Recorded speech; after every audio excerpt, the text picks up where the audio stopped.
Hey everybody, welcome to the New Fly Fishers Facebook and YouTube live event. Thanks for joining us. I'm Colin McEwen. I've got to tell you, I'm pretty excited about tonight because we're going to be talking about Labrador, one of my favorite places to go fly fishing, and especially for big brook trout. Tonight, my guest is Craig Gillingham, who is one of the owners of Igloo Lake Lodge in Labrador, and he's going to answer questions. We're going to talk about the seasons of Labrador, the trout fishing, the flies, the equipment, all types of great stuff. He's going to join us in a few minutes. Unfortunately, he's a little delayed, but he's going to be joining us very shortly. But we're going to get started with some great video. But before we go going, let's go to our famous opening of the show.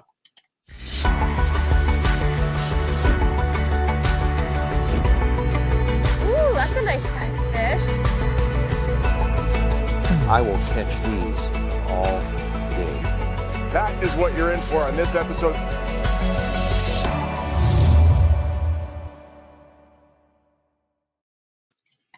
Well, welcome back, everybody. Thanks for joining us.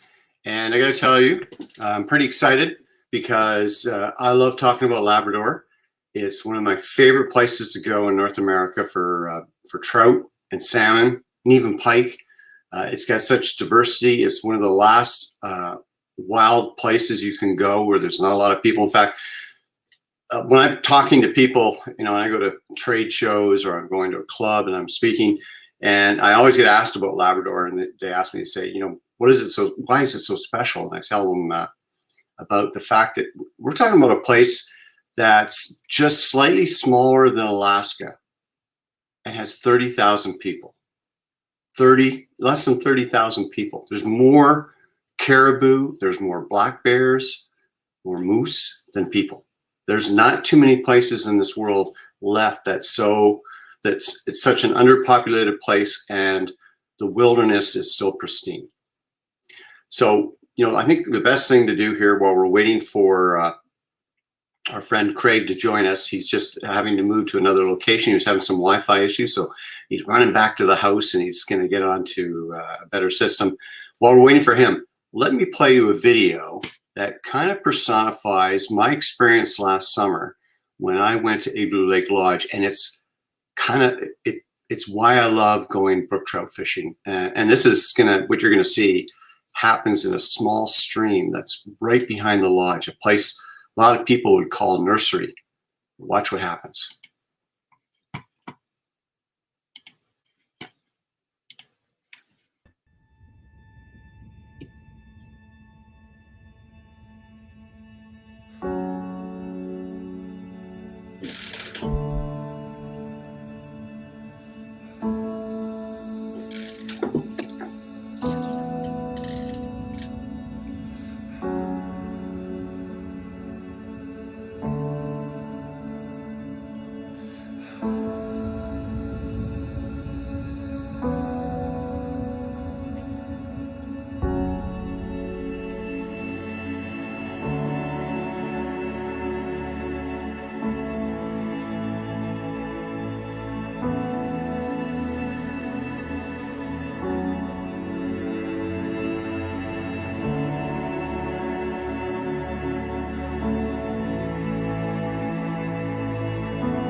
Okay, so that's why I really like going to Labrador, the size of the brook trout. And as you saw, that wasn't a very big stream.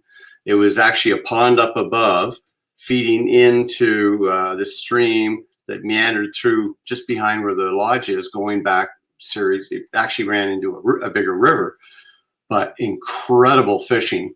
And what happened was, just a little background on that, the cameraman put the drone up to get some aerial shots, and I was doing these back casts, and I got a big bump, and I thought that wasn't a 15 or 16 inch brook trout. That was something serious.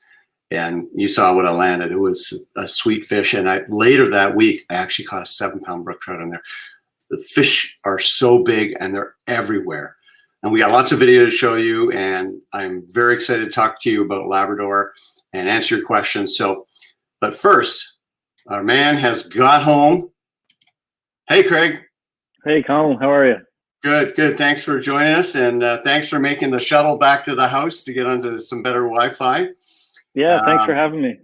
Okay, and so what I've done, I introduced what we're going to be talking about. Talked about how tonight we want to cover Labrador, the brook trout fishing, the seasons of the brook trout. We're going to talk about flies, a little bit about equipment. Might even talk a little bit about Atlantic salmon fishing, which you kind of have available, and of course your beautiful lodge. But Craig, everyone, lives in beautiful Gander, Newfoundland, out on the east coast of the Rock, and he's him and his brother are the owners of Igloo Lake Lodge, which is probably one of the nicest lodges I've ever gone fishing at for brook trout. It's absolutely fabulous. So, Craig, I guess the first thing everybody's going to ask right off the top, and I haven't even looked on the right here, and I know a lot of people that watch our show know that we love brook trout. Oh, Igloo is top. Oh, there's one of your fans, Bill Mahoney. Hey, Bill, Mahoney. how are you? Yeah. Bill Mahoney, And, yep. Great returning guest. So, thanks for saying that, Bill. And I think that's the one thing a lot of people right now are pretty excited about the season, but they're wringing their hands. They're like, when can we come to Canada? When can we come to Canada? And I know you've got bookings. You've got hope. I've got hope. I personally believe, I think with the way the immunizations are going in the United States and now starting to catch up here in Canada, and the fact that behind the scenes they're working on getting the border open and trying to figure out the protocols, I'm feeling confident about the 1st of July. Now, I hope I'm wrong and it goes to the left and it's June, but yeah, me too. But I think realistically, for anybody watching this, I'm really hopeful for July and allowing our friends in the United States to come back up and go to beautiful places like Labrador. Yeah, and I just want to say, Colin, like we have a group, Newfoundland Labrador Outfitters, that's lobbying on our behalf, to lobby government to try and provide us with a plan so we can relay this information to our valued guests. Right, and the website that just came up, that's the Newfoundland and Labrador Outfitters Association, which represents all the outfitters in Newfoundland and Labrador, a great organization and a good voice for all the operators in trying to get things like this taken care of. And like I said, there's a lot of, this is where you see the people who are glass half full and half empty. I'm a half full kind of guy. I know you are too, Craig. And right. I've got faith that things are going to turn the right way, and you're going to see your friends from the States like Bill come up. Yep, and we're headed in the right direction. The Atlantic bubble is opening up now, April the 9th or the 19th. Rest of Canada should follow shortly after, and then hopefully for our American friends shortly after that. Well, I know there's a lot of black flies that are very interested in seeing their friends come back. So yeah, I have to say that. Because one thing, because I think that's one of the things, I think we'll talk about what to do and how to prep for anybody that's watching it. And I know some of you who have been to Labrador that are watching this, but for those that haven't, the things you need to do to prep to come to Labrador, because it's no different than if you're going down to Chile or you're going to the Bahamas or you're going to Alaska. Every place has got its little nuances of things you need to bring. So if I'm going to the Bahamas, as the ultimate white guy, I know I have to bring a lot of sunscreen and sun gloves and big hat and all that stuff and a buff, if I'm going to Labrador, I got to expect bugs. So we'll talk about that in a few minutes there, Craig. So I think the first thing, why don't we show people a great video, which I think kind of personifies some of the fishing experience. And I should tell everyone here that what I really loved about your place is that when we're there, you know, people think you go to the brook trout fishing, it's going to be in this river or it's going to be on this lake, period. And you've got a whole diversity of opportunities for brook trout. Exactly. You know, Colin, we have the lake, great fishing. We have stream fishing, and then we also have ponds, nearby ponds that we hike to and fish for the day as well. Yeah, and if I could say, the first video I want to show everybody is what you call a pond, which, you know, I think around where I live here, we would call that a lake, a small lake.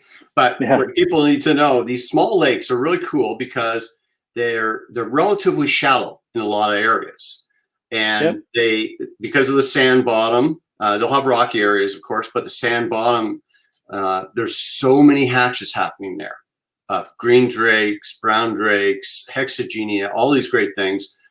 And that, you know, you guys know where to go. Your guides are really great. And my guide that week was Travis Pinsett.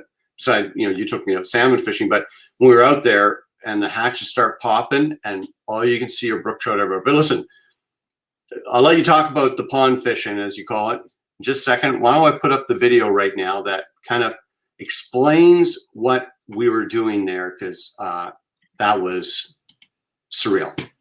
Yep. With no luck at the first location, my guide Travis suggested we zip over to another spot on the lake.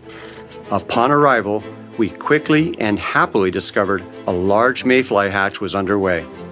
Now the real fun of dry fly fishing could begin.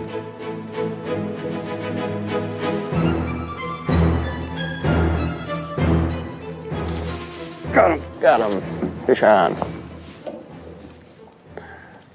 Yes, sir. Oh, it's a nice fish too. Yes, sir. I can't say how much fun it is to hunt these big brook trout that are all around us here, sipping mayflies in the current and trying to put your fly ahead of them, predict where they're going. You did a great job walking me into that fish, Travis. Now we're using a barbless fly, so we minimize the damage Yes, sir. that we do to this fish. And the water's good and cold, so playing them properly. And was this 8 pound or 10 pound? 8 pound test. 8 pound test. And it was literally, what, a boat length away? Oh, yeah, maybe. It wasn't very far from the front of that boat. I think he's ready here, Colin. I think he is You can too. get his head. Yeah, I'm gonna get his head up here. Bringing it up. Okay. There it goes. Here's his head is up. Yes, yes, yes. Good job, Colin. That was a lot of work to get that fish. Fly comes right out. Beautiful. Yes, sir. This one is ready to go. Beautiful. A boat length. It was like a rod, one rod length and a bit. I just went, and he didn't just sip it. He hammered it. Oh, and they're all over here. Shall we continue the fun? Yes, sir. No point in stopping now.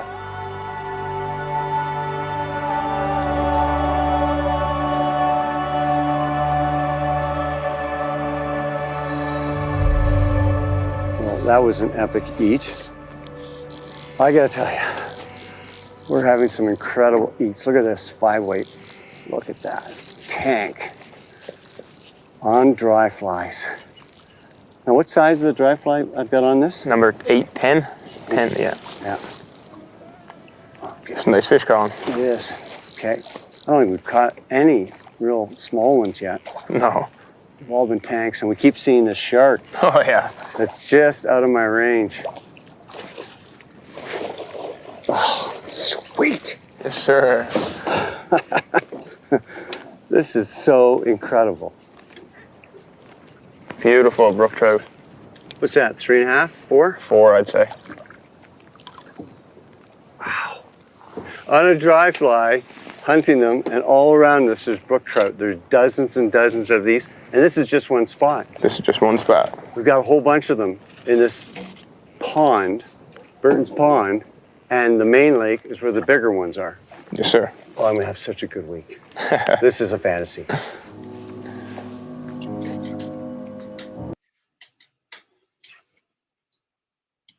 Well, I think the video speaks a lot of words, and if I didn't show it, I was pretty excited there, having a good time.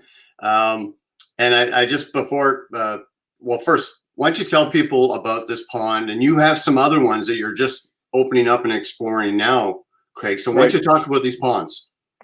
So this particular pond, Colin, is called Burton's Pond. It's about a 15-minute boat ride from the lodge, and then we go by foot and hike about 20-25 minutes to get to Burton's Pond. Then we have boats at those locations as well. And we get in the boats and we do exactly what you said. We hunt for the brook trout. We go around, we look for hatches. Once we find the hatches, you're going to experience exactly what you see in the video, some great dry fly action there for some big brook trout. So what we didn't show on the camera, and this is like when I say this, some people are going to go, "Oh, that's really upsetting, Colin." We kept seeing, like, I was having trouble getting my dry fly to the bigger trout. The little 3.5, 4s kept eating my size 8, size 10 drake, and remember that one? And because you were there, Craig, yeah, exactly, with the camera boat, and there was this. It was easy 8 pound. It was a monster. It dwarfed the 4s and 5s, right. And I think the biggest one I got that day was a 6. But I mean, that your typical size in there would say that the 3 to 5 pound range, and then you get some 6, 7, and 8s, right? That's typical in the pond there, yeah.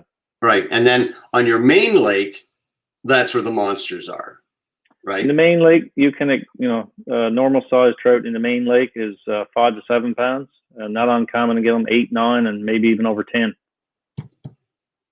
10-pound brook trout.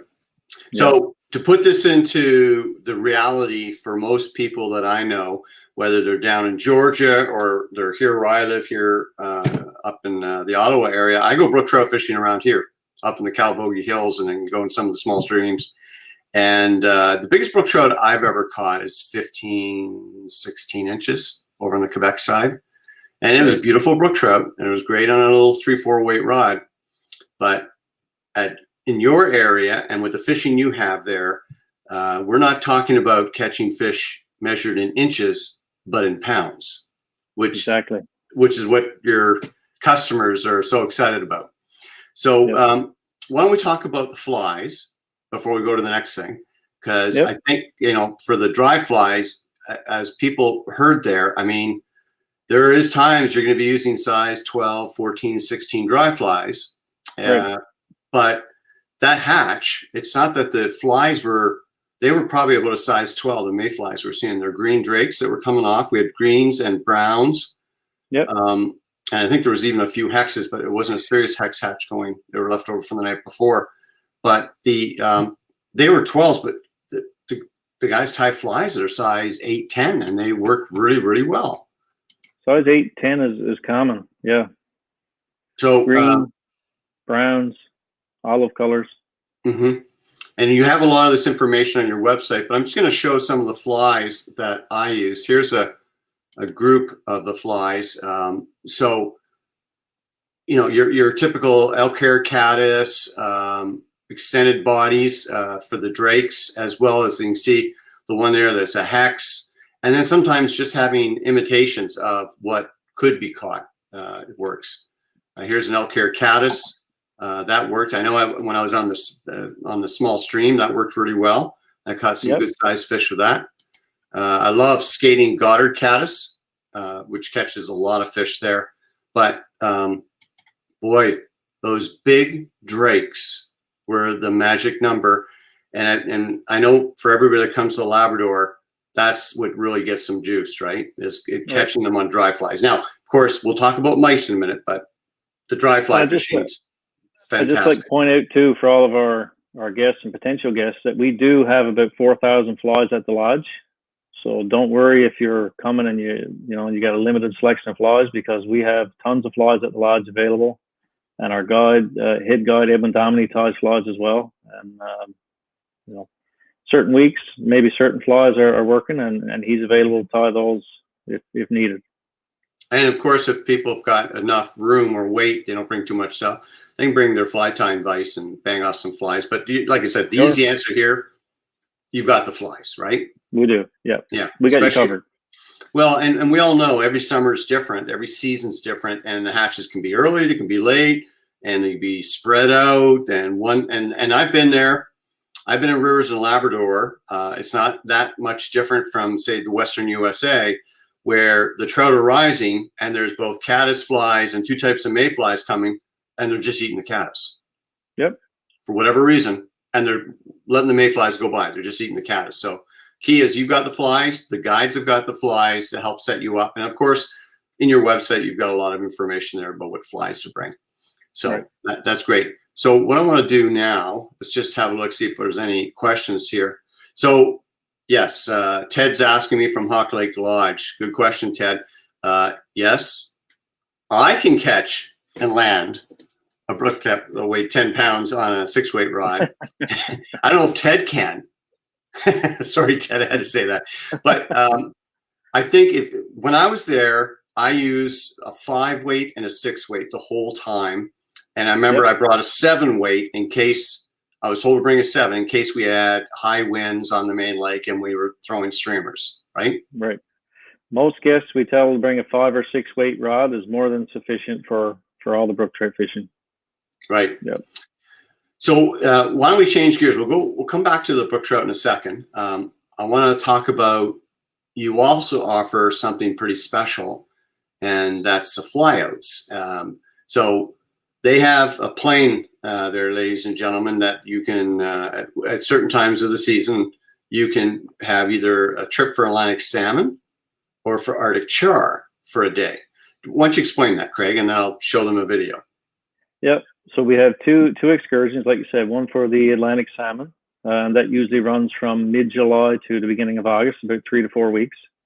And then we also have the Arctic char fishing, and that runs from beginning of August to mid-September.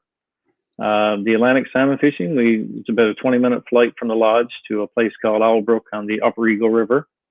And as you know, there's fish there, and you can catch Atlantic salmon up to 20, 25 pounds. Beautiful place, beautiful river to fish. For the Arctic char, it's about a 2-hour flight north of our lodge. You're fishing at the base of the Torngap Mountains, over a school of about 1,000 char. Just to give you an example, I had a group of 3 guys up there, not last year, but 2019.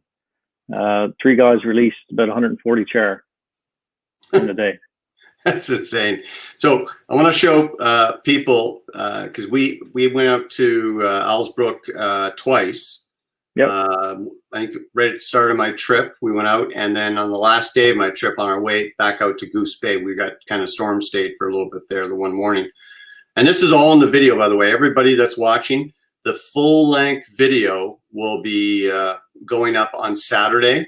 And it's almost an hour long. Tell the whole story of my adventure at being at Igloo Lake Lodge, and what an adventure it was. So let me show you how's that for an Atlantic salmon. And there's the float plane right behind us. And here's another one I caught. All on wet flies with a riffling hitch going across the top. We did try a bomber, as I recall, and we're having success, but that's just fishing. Another day we could have come and they were on the bombers, right? No, you're right. Yep. The Atlantic salmon, they're a picky fish, and when they're ready to take, they'll take, and you can fish over them all day with no luck. But when you were there, we did have some great luck and landed some big fish. No luck. Total skill on my part. Okay, enough with the BS segment of the show. Okay. Let's watch a video here. Let me show you folks where we were and what the fishing's like.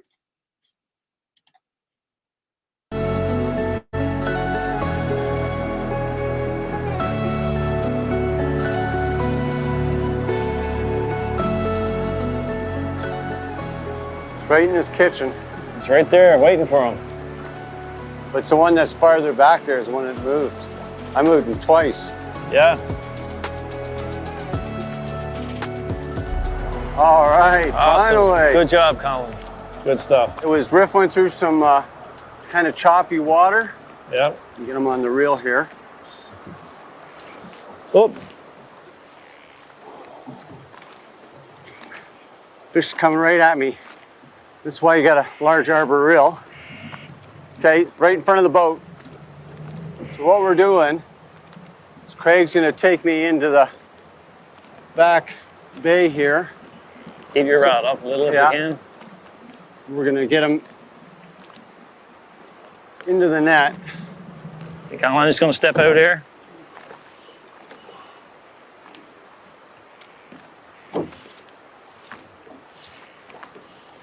He's going for a run again. He's going back out in the water, out there. Way. Try to keep him in here if you can. I am. Yeah. I'm putting side pressure on him. It's a big fish. Whoa, sweating. It's hot. A lot of work. Oh. Okay, so we're gonna Try to net him there now. go right here. I'm going to go right here.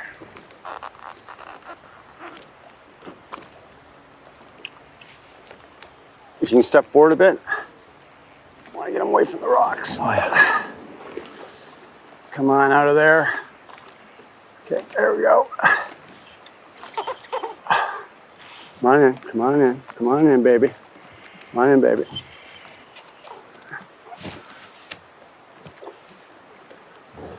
You get him in a little bit farther. Big Get the nail. head up, head up, head up, head up. There we go. Congratulations. A big male. That's a big male.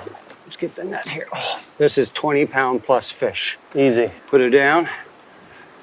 Just, oh, look at that. Look at that. Beautiful, beautiful fish. The big kipey's starting to get still silvery, getting dark. Oh, it's ready to go. So just get a nice little look. Beautiful. Keep in the water here. And it's ready to go. Oh, my hands are still shaking. That was such a big salmon. Well over 20 pounds, a male on a little fly. And that's one of the benefits of coming here to Labrador and Igloo Lake specifically, because not only you get the big brook trout, big pike, but you can also fly fish for big salmon. Thanks, Craig. Great job, Colin. That was awesome. What an incredible trip I'm having here to Labrador.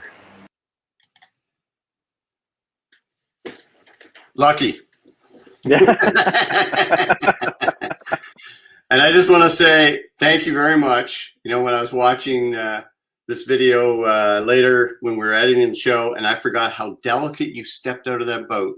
So I didn't go over the side. Because if you kind of jumped out, I would have done this, and who knows what would have happened. But I was thinking about you the whole time. well, I appreciate that, Craig, and great job on the net. And, you know, what'll be in the show and what's amazing, that's where you saw the little arrow. We didn't realize it at first when we put the drone up, get some shots of us, was how many salmon there was in that run. We tried counting them. You could see the bigger ones, and there was on the one rock 5 salmon, easily all over 20 pounds. But this one area, there must have been 40 salmon just on one little area. There were so many salmon there. It was wonderful. Lots of fish there for sure, yeah. Right. So this is one of the options along with the char that people can have. Right. So why don't we go back to the brook trout? Because I like to talk about the brook trout because I think it's important for people, because I know they want to know about flies and stuff like that. So we're kind of, I mean, do you find many people, if they bring a 4-weight, is that the right rod, or you should really stick to the 5, 6, 7s? We've had people bring 2 weights. It's Really? all about preference, but we recommend a 5 to 6 weight. Yeah. I know that if I were to go back again, I would tell people that an 8.5-foot 5-weight was perfect for the stream, like the one behind your place.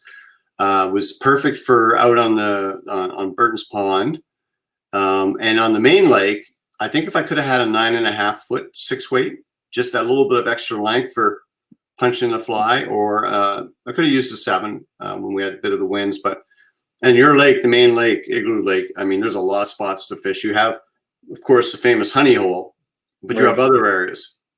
Yep. In fact, it was off a point where somebody caught, how big was that brook trout? The one that you showed me the picture of, 10 pounds and change? 10.4 pounds. It's a big, big brook trout. That was on a streamer, right? Yes, it was. Yeah. Okay.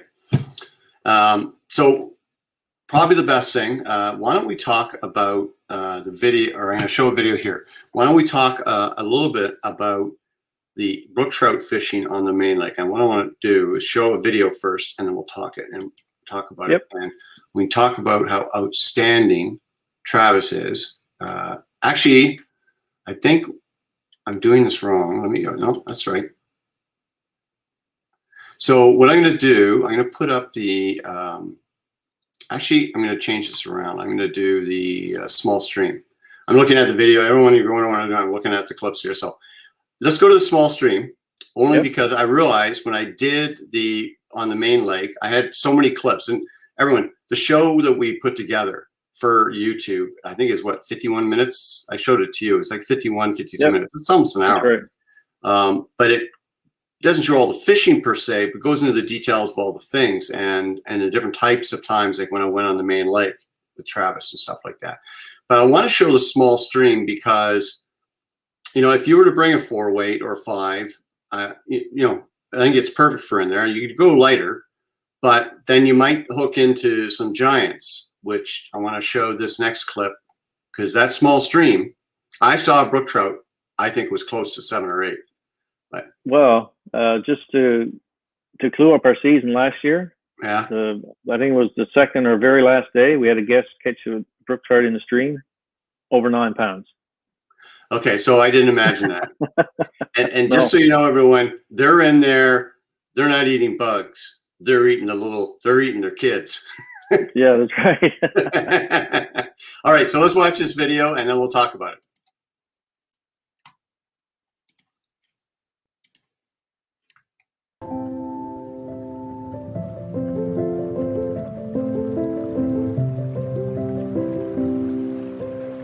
So have it go out and come in? Yep. Bang. That was pretty easy. I'll bring them in here. Okay, yeah. Not a super big fish, but beautiful. And just right where you said he was going to be. Trying to use that rock. He's certainly using that current. Oh, yeah. Look at the rod. Oh, beautiful.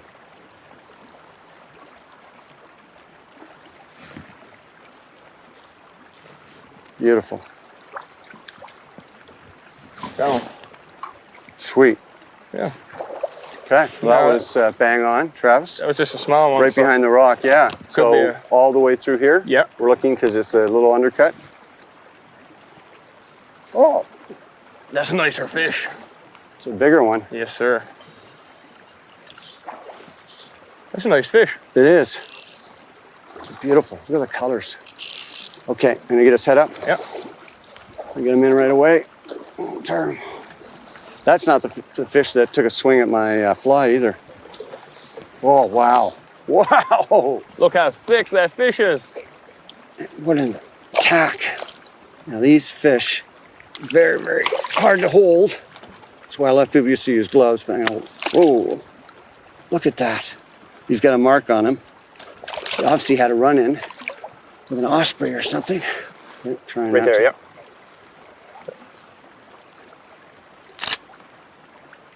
Got it? Oh, yeah. Okay. What a beautiful specimen here. It's a male, isn't it? It's starting to get a, oh, already wanted to go. Look at that. Yep. It's gonna rest. And I took that chartreuse streamer, was about 3 inches long, and it was maybe a foot under the surface, just Wham. So these guys, that big predator, he's eating a lot of the little brook trout in here, isn't he? That's what he's here for. And to catch it on dry fly. Or about 5-weight little streamers. This is fantastic. Middle of the afternoon, a nice lunch. Thank you, man. Let's get another one.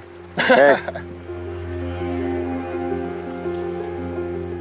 The fishing on this small stream was beyond imagination. The brook trout ranged in size from 2 to 5 pounds. unbelievable. It was surreal fishing for a small stream.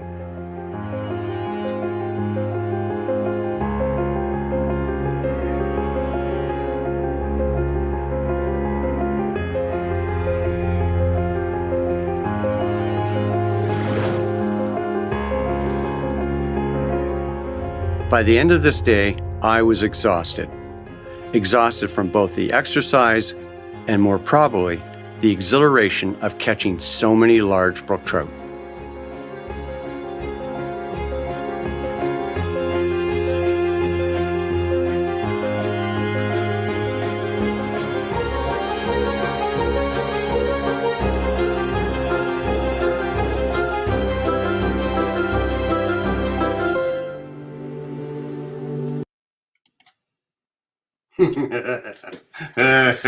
I love small stream fishing, and that's surreal. That is surreal. Yeah, I must say, Colin, the stream at Igloo Lake, you know, the experience in a novice fisherman, it's a great spot. You're going to catch lots of brook trout, lots of pools. The stream is about 1.5 miles long. First pool is only steps from the lodge. Well, it's pretty wonderful, and I never went all the way down because it goes quite a distance. How far can you actually go down on the trail? Because you've got a little trail there that you've cut. But how far does that small stream go down? Like, how far can I take it? So it goes down about 1.5 miles to another pond that we fish as well, Archie's. Our guides, I just want to say, you know, our guides are very experienced, very knowledgeable. You know, they're going to put you on those brook trout. They know exactly where to fish. You're going to catch a lot of fish. You know, the flies as well. They'll tell you which flies to use. You know, it's just a great experience, and you're going to catch a lot of fish there in the stream. Well, Craig, I'll just say this for anybody that gets the opportunity to go to Labrador. And we were talking about the dry flies. The next thing, I mean, you saw me, I was using a streamer, but I also used mice patterns, and I'll talk about them in a second. But you've got to, you know, one thing that I've noticed, pretty much Western Labrador, they have clear water on that side of the Labrador, where you are, and you're part of the bigger, greater Minipee watershed, tends to be more stained water, more tannic in it, right? Right. Yep. So, the one thing, as Travis told me, you can use any color you want as long as it's chartreuse, because if it ain't chartreuse, it ain't no use, was what he told me. So, and I got to tell you, he was right. And you know, we used it. Again, I've been going to Labrador for 20 years, and white will work and some other colors, but, you know, the flies that worked, I got to say, here's some strip leeches, very similar to what you saw those brook trout hitting. That chartreuse, and right next to it, the black. Yeah, black is very popular. Yeah, again, it's the silhouette because of the stain. They don't have a clear picture, but, you know, it in that quick flash, a brook trout sees, and something that's 4 inches, 5 inches long, that looks like one of those little brook trout, right? Yep, exactly. And they get eaten. The other one I found, the yellow works, and orange sometimes, right? Yep. The red yellow works as well. Oh, does it? Okay. Here's some ones. This is Zoo Cougar is the yellow one. The orange one's a cheesy. These are Kelly Galp flies, and then a strip leech in the black. Again, great patterns to take to Labrador. And you know, the little small traditional type of streamers, guys told me they don't work as well as, you know, something big and bulky like one of these chartreuse flies. And I know some of the people who have been to your lodge that are watching this would agree with me. I mean, it just seems to be the right fly to get one of these big brook trout to react, right? You're absolutely right. Yep. You want the big brookies, you use the big flies. Exactly. So, yeah.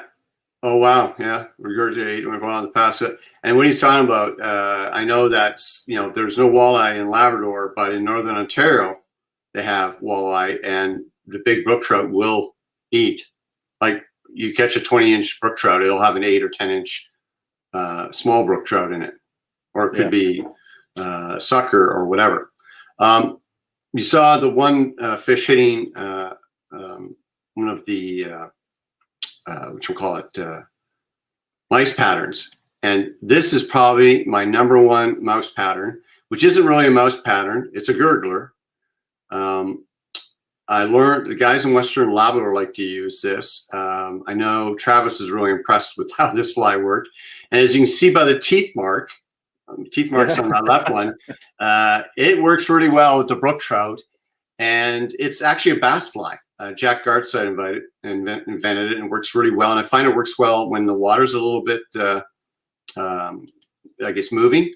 Of course, this is a really good pattern too, the Moorish mouse. But for the love of God, please don't use this. This mouse gets fishermen, and it will work. Don't get me wrong, but when they're big and round like that, it's hard for the trout to get a good purchase on it. And I find I lose more of them than I do with the elongated flat flies like the Moorish mouse, or what's the other one they like to use in Labrador? The shaving brush. That's a popular one too. Again, deer hair. And these gurglers, there's a number of mice patterns that work, but these are some of my favorites. Right. Yep. No, and they definitely work for you. And we tell guests as well, don't be afraid to try your own flies. They'll work. Now, actually connected to this, talking about the leader tippet setup, that's something that I think we do have to talk about, because first of all, these fish aren't leader shy per se, are they, Craig? No, we just use 8-pound tests, 6 to 8 pound tests, straight maximum leaders. Right, straight piece. And for anybody that wants to bring their own leaders, or they've got a brand they like Scientific Anglers or Real, my word of advice to you: bring 2X, 3X, 4X. But 4X is really, honestly, like a maxima 8-pound would be equivalent to some of the other ones that are, a 2X or a 3X. You don't want to leave a fly in a fish, which is another policy you guys have got, barbless, right?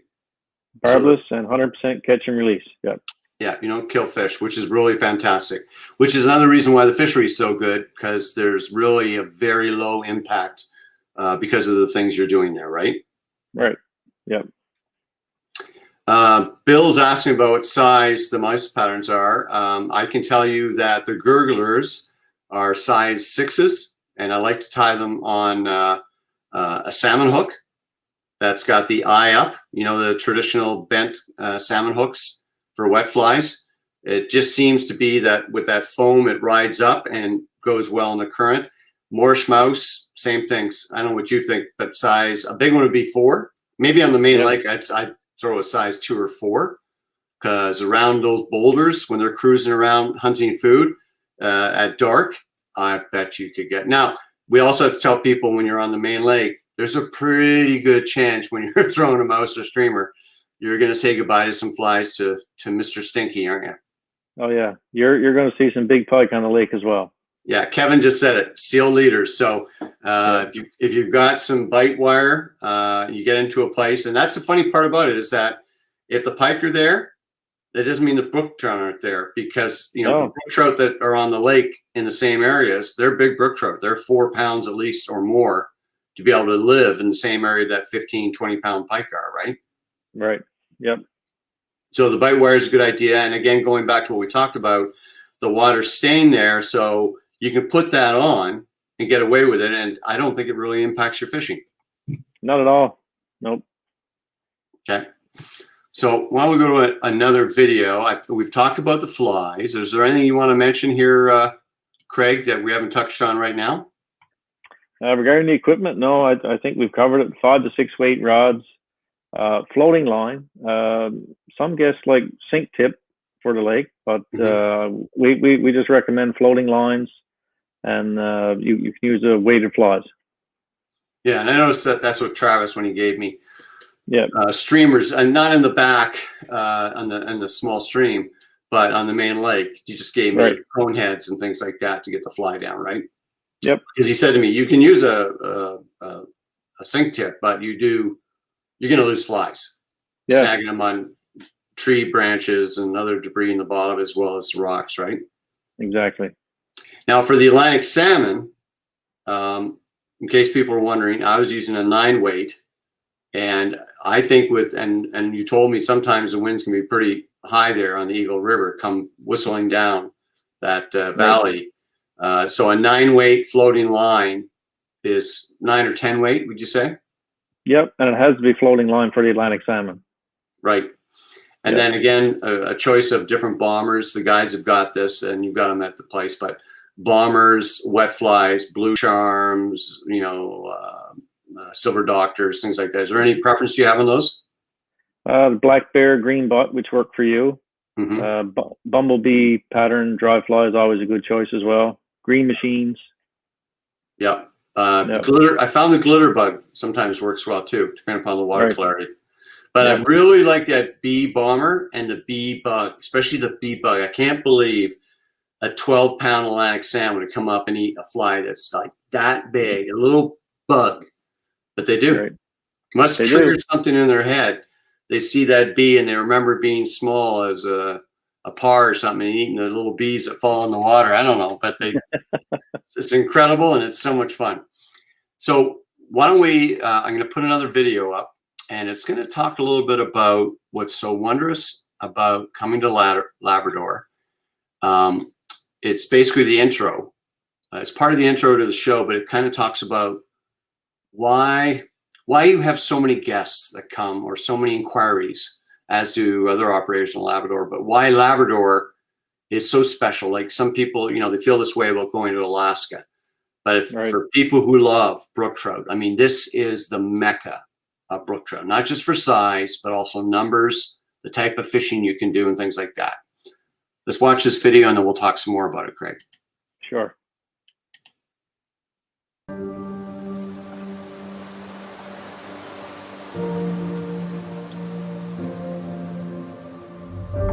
Brook trout, a spectacular species considered to be the prettiest game fish in the world. Like many anglers, I grew up catching these small stream jewels, fascinated by their stark natural beauty. I loved the bright white along the edge of the pectoral fins that fades into reddish orange as it gets closer to the body of the fish. Of course, their blue halo scattered throughout their body often outlines a wide range of colored spots. Every part of a brook trout is unique and spectacular in color, especially as they move into their spawning colors in August. Like most anglers, catching a 15-inch brook trout in my home waters was considered a true trophy, a size you just hope to catch. So imagine fishing in a place where brook trout are not measured in inches, but by pounds. This is why Labrador brook trout are so special, and why the cost and trouble of getting here is so worth it.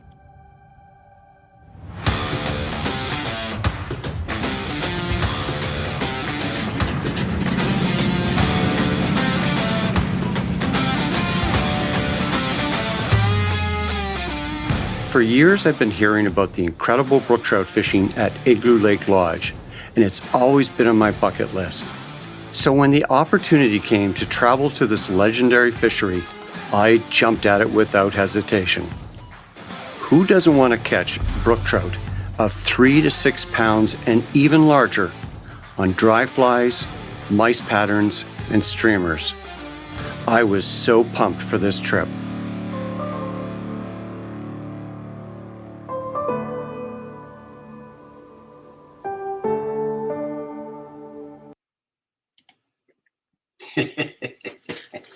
So that's kind of the intro, part of the intro to the show. And I can only say it's epic. I mean, my adventure there it's what people dream about and why people pine to go to Labrador. Because you've got everything there. Like you've got all the different types of brook trout fishing, and then all those other things you can do. And then, of course, you've got your facility, which is absolutely fabulous. And you and your brother have been upgrading the place since you bought it. Can you talk a little bit about that? Yeah. So since me and my brother bought it, we've made a lot of big changes. We just built a new staff quarters. We just renovated the main lodge last fall, so all the rooms have been all redone. Kitchen's been redone. Flooring's been all redone. New generator, new walkways, new roofing to come. Renovations are still ongoing and going to continue for at least another year or so. Well, I know I was very comfortable. It's beautiful. I think one of the things people don't necessarily understand is how expensive it is to fly building materials into a lodge, no matter where it is, like Alaska, Northern Ontario, Labrador. It is so, you can only take so much on a plane, just like people. That's right. Yep. And a 2x4 that costs you $5 at the local lumber store, by the time you get it in there, it's probably cost you $30. Oh, exactly. Right, for the cost of the flight in and all the other things. So nobody appreciates that more than me. And I'll just say, you've got a beautiful place, a wonderful fishery. I love the way you guys are protecting it. And I think if anybody gets the opportunity to go there, I know some of the people who are watching this have already been to your place and can attest to how fantastic it is. But so listen, let's talk about let's talk about, like, what should people bring? We talked about the rods. We talked about the flies. What would you tell people? And Ted, I'll come to your question in a second here. What should people bring besides waders and a wading jacket? What would you recommend they come prepared for, especially knowing that you could be there in July, and as we both know, you can be there in June, end of June, July, and August, and how the weather can vary. Right. So guests want to bring fly repellent, as you mentioned, the black flies. You want to bring some repellent. You want to bring layers of clothing. You don't want to bring your big winter's jacket, or you don't want to bring just some t-shirts. You want to have layers so you can bundle up in the mornings, and by noon you can take it off. You want to bring some rain gear or a wading jacket. Bring your flies, your rods, that sort of thing. The clothes, that sort of thing. Clothes are good. Yeah, definitely. but if I could add, I think you really hit on it. Layering is really critical to going to Labrador, because, as you mentioned, and to go to the layering, so you want to be able to put on a fleece, you could start out in the morning with a t-shirt on and a fleece, and then a vest underneath that or on top of that, and then your wading jacket. And you still, like, I brought a toque. I always bring a toque because I've been in Labrador, and a toque, for my American friends, a toque is like a woolen cap to put on your head because it's so cold. I even bring gloves, and I've been there in July, and it's been, you know what I'm talking about. It's cold. Oh, yeah. Yep. And then, boom, it's suddenly 80 degrees outside, right? Exactly. Yep. Which is like you spoke about and what I've said, it's important to bring layers of clothing so you can take it off midday, put it on in the mornings and in the evenings. Okay. And going to that, what I would also recommend people bring when you're layering, bring a boat bag, bring a backpack, something. First of all, bring something that's waterproof, because it can rain at any time, even though it's not in the forecast. Suddenly you get rain. But you want to be able to put your fleeces and everything and keep them dry and put them in there and be able to pull them out too, because suddenly the clouds up and the temperature will drop literally 20 degrees Fahrenheit, like instantly, and you're cold. So bring a boat bag to take in the boats, take on the rivers, wherever you go, just put it on your back, because it also carry your sunscreen, your bug spray, and I'm sure people notice I'm wearing a buff there. I find a buff is one of your best protectors to keep the black flies from getting down your neck and in around your ears and chewing you up and stuff like that. And then, of course, your bug spray, sunglasses, things like that. But most importantly, your camera, because you want to get some pictures of those big brookies. Yeah, and that's the great about today is that we all use our phones because they take better pictures of those big cameras Right. But you're right. You got to get a picture of those brook trout. And in fact, I would recommend, if you haven't got a GoPro, get a GoPro, because they're fantastic for shooting the video and the action. Get it on a stick, and your buddy's sitting there fighting a fish. Preserve that memory on a GoPro, and even go underwater with it and get a shot of it as being released and swimming off to hopefully have more kids and perpetuate the fishery. So, what's the biggest pike you guys have caught there? I think when I was talking to Jim on the dock the one day, he was saying, I think his dad caught like a 25-pounder right off the dock once. Yeah, there's been 25, 30-pound pike caught in the lake. Wow, they must eat a lot of brook trout. But that's another reason why you don't, the little brook trout, and I'm talking when I say little ones, the ones that are 3 pounds and under, they tend to stay away from the main lake, I would suspect, because they're on the food, they're on the food list, and they stay in their little estuaries and stuff where they're safer, right? So what normally our smaller brook trout, we call the stream our incubator. So these smaller brook trout, they stay in the stream, and then when they get to the 3, 4, 5 pound range, they go out into the main lake and cohabitate with the pike and the bigger brook trout as well. Yep. Well, let's go to another video, because everybody loves video and they don't want to see my talking head. But this one, it kind of encapsulates a lot of the things that I really enjoyed about coming to Labrador and coming to Igloo Lake. And also talks a little bit about the lodge, shows you some shots of the inside and stuff like that. This is your brother, Steve. So let's have a look at this.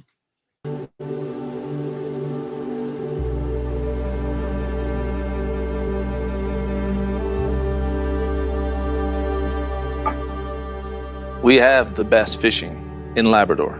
We have the best brook trout fishing. The diversification, as I said earlier, of our flyouts make us so unique. But also we have the best staff. We have the best guides. We have the best cooks. Our food is second to none. Our facility is going to be such that it's the best in the industry. That's our goal for Igloo Lake Lodge.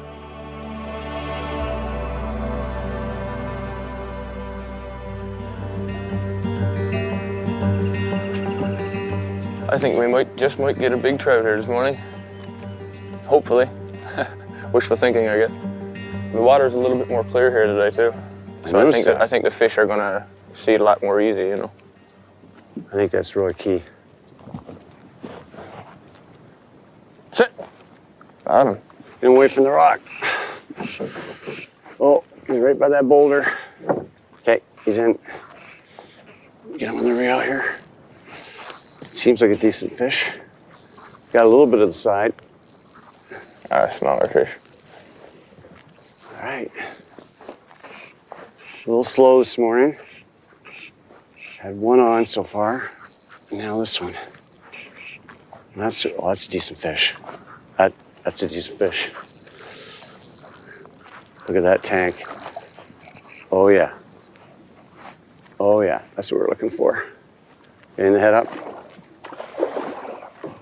I'm gonna haul up this tank of rope, Colin. Yeah, please do. Went right into the boat like you knew where to go. Look at that big tank. He's hooked well. So what I did was I was going really slow and giving it twitches, because they're not super aggressive this morning. And this is why I love coming to Labrador. You catch brook trout not in inches, but pounds. Okay, getting them up. What a slob, what a slob. Look at that fish, Colin. That is a big fish. Yes, sir. Wow. How to start your day in Labrador. Look at this trout. That's 6 to 7 pounds. Oh, yes. Easy, 6 to 7 pounds. Oh, yes. Okay, so let's do this, because I want to have this fish go off nicely. Our hands are wet. And I'll take him gently. Here. Okay. There he goes. Swimming away. Good job, Colin. What an incredible week I've had here of fishing. Burton's Pond, dry fly fishing, sight fishing, 4, 5, 6 pounders here on the main igloo, catching big brook trout on streamers and then going in the river. Mice patterns, streamers, dry flies.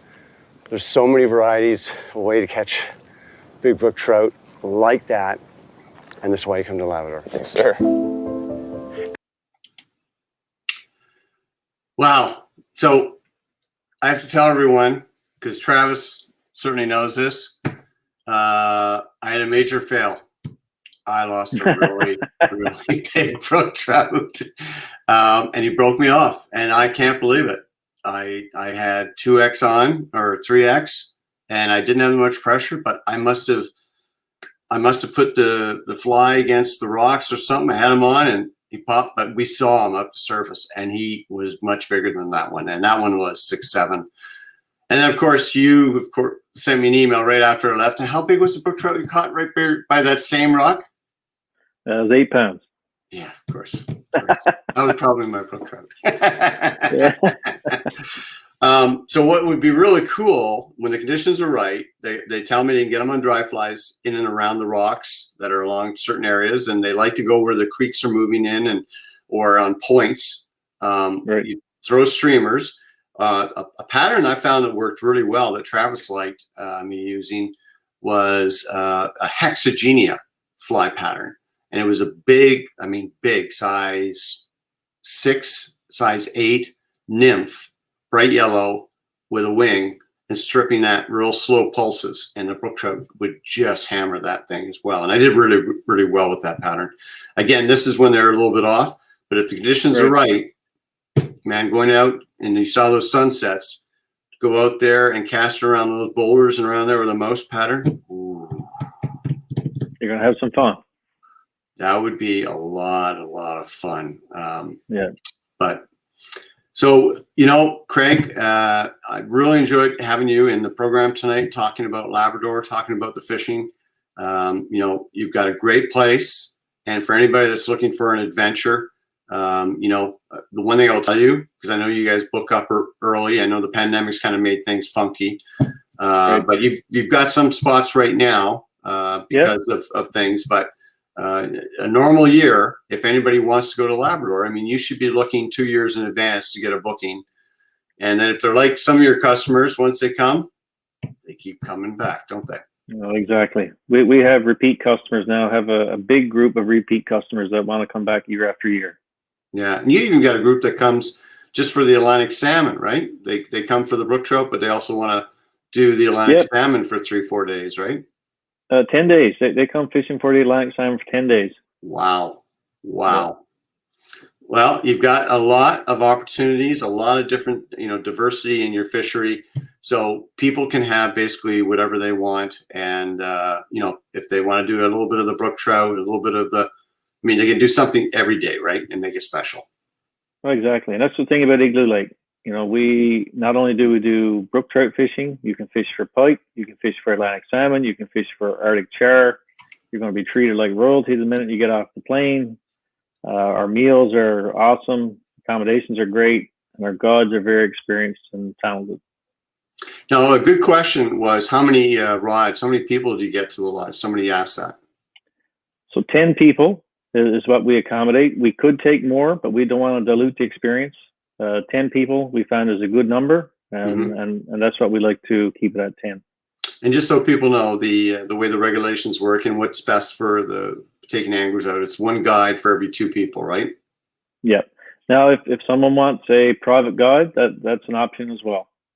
Okay, that's good to know. And somebody asked about the fly line I was using there. That was actually a nymphing line that I was using with the hex nymph. And why I was using the nymphing line. A nymphing line, by the way, has got a marker on it, an orange strip that you can see.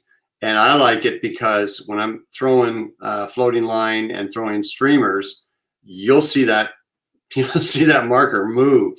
It's very visible because sometimes you don't feel it when you're doing the little twitches and pulls and you don't realize you've had a hit, and I'll see the line move before I feel it and I'll set. That's why you heard Travis sometimes going, set.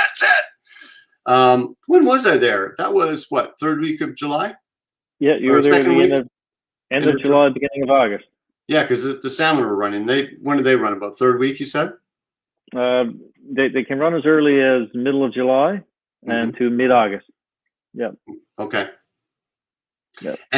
But the thing is, for anybody wondering, I mean, your fishery, from what I understand, I mean, obviously it changes based on the times of the year, but you run, when do you guys close up? End of August?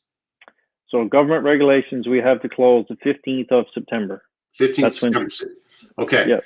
And if people come, just so you know, sometimes they'll see pictures from your place and other places, and they're big, like, you know how they color up and you get that bright red color, especially in the males with the hump and everything. That's in August. I mean, that's not like late September, and that's August they start coloring up. You start to see the colors in August for sure, and then by the time you roll into September, you're really seeing some really deep purplish, orange, blaze red colors. Yeah, it's amazing. Well, like I said, it's a fantasy for anybody who loves dry fly fishing using mice and streamers. I wouldn't even bring a nymph. I wouldn't even bring nymphs. I've seen guys using nymphs in Labrador, and you don't need to. No, not at all. I've seen that chartreuse streamer even 2 inches below the surface, and just seen a big brook trout come up and eat it. That's as good as a dry fly take in my book. So, or a mouse eat, that's just fantasy. But listen, thank you very much, Craig, for being on the show. I appreciate it, and thanks for having us to your lodge. Really enjoyed the experience. It's something I'm going to cherish for the rest of my life. It was it's definitely in the top 10 best places I've ever been in my life. Thank you very much, Colin. You're more than welcome, and we hope to have you back someday, and we're going to get you fishing for some Arctic char. I'd enjoy that. And for everybody that's watching, if you want to see the full adventure, my full week at Igloo Lake Lodge, go to our YouTube channel this Saturday, 9 o'clock in the morning is when the show premieres.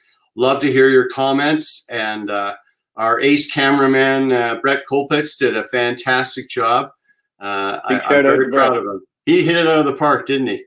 He did a good job. He did a good job. I don't care what the other cameraman that worked for us say about him. He did a good job. I think it's because I give him a hard time because he's got the skater hair and the toque. But nonetheless. Anyways, thanks, Craig. And for everybody, thanks for watching. And if you have any more questions, just contact us through Facebook or send us an email. Love to talk to you. Take care. Perfect. Take care.